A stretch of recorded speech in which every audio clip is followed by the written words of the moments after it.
Apakah kalian pernah mendengar mengenai stunting? Stunting menurut WHO 2020 adalah keadaan di mana anak mengalami gangguan pertumbuhan dan perkembangan atau pendek atau sangat pendek berdasarkan panjang atau tinggi badan menurut usia yang kurang dari min 2 standar deviasi pada kurva pertumbuhan WHO akibat kekurangan gizi, infeksi berulang, dan stimulasi psikososial yang tidak memadai. Sebagai contoh, jika anak laki-laki berusia 3 tahun memiliki tinggi sekitar 96 cm, maka dia dapat dikatakan normal untuk usianya. Namun jika tingginya 92 cm, dia dapat dikatakan pendek, tapi masih dalam batas normal. Kemudian jika tingginya hanya 85 cm, maka anak tersebut termasuk stunting. Namun, pendek belum tentu stunting, tapi stunting sudah pasti pendek. Menurut WHO 2021, secara global angka kejadian stunting sebanyak 22,9% atau sekitar 154,8 juta anak-anak balita di dunia menderita stunting.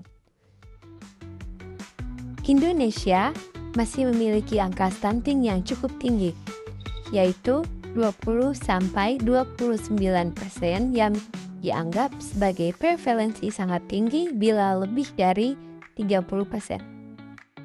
Banyak faktor penyebab terjadinya stunting, baik itu faktor langsung dan tidak langsung.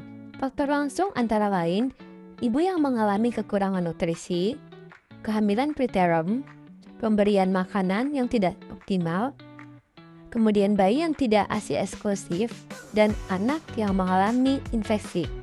Sedangkan faktor tidak langsung adalah pelayanan kesehatan, pendidikan, sosial budaya, dan sanitasi lingkungan.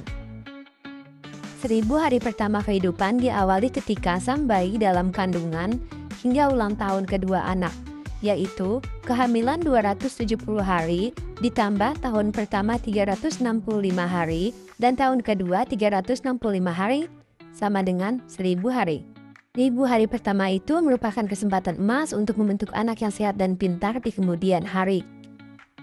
Pada 1000 hari pertama itu yang harus diperhatikan ialah nutrisi. Kemampuan seorang anak untuk tumbuh, belajar, dan berkembang secara signifikan dipengaruhi oleh seberapa baik gizi dan kesehatan anak pada periode ini. Dampak stunting terhadap anak. Anak-anak yang mengalami stunting lebih awal, yaitu sebelum usia 6 bulan, akan mengalami stunting lebih berat menjelang usia 2 tahun. Dampak yang bisa ditimbulkan yaitu kerusakan otak pada anak, kemudian menyebabkan kematangan fisik dan mental di bawah standar, keterbatasan perkembangan fisik dan mental, serta berdampak pada prestasi belajar di kelas. Selanjutnya, dampak stunting pada wanita. Pada wanita, hal ini bisa menimbulkan komplikasi di saat melahirkan dan bayi yang dilahirkan dapat meninggal karena kekurangan oksigen. Selain itu, karena berkurangnya sistem imun, anak stunting jadi lebih gampang sakit. Anak stunting juga berisiko mengalami penyakit kronis terkait nutrisi saat dewasa seperti diabetes, hipertensi, dan obesitas. Cara pencegahan stunting. Pencegahan stunting terbagi menjadi dua. Yang pertama adalah pencegahan stunting pada ibu hamil, yaitu dengan mengonsumsi makanan yang sehat, periksa kehamilan rutin, mengonsumsi tablet FE, dan berolahraga secara rutin. Kemudian pencegahan stunting pada anak, yaitu dengan mengonsumsi makanan bergizi, perkembangan, serta perawatan yang selalu diawasi oleh orang tua. Tinjauan Islam tentang stunting. Stunting dalam perspektif Al-Quran Surah Al-Baqarah ayat 233 dijelaskan bahwa ibu diperintahkan untuk menyusui anaknya selama 2 tahun penuh. Kata kunci kedua, Allah tidak pernah membebani hambanya melainkan menurut kadar kesanggupannya.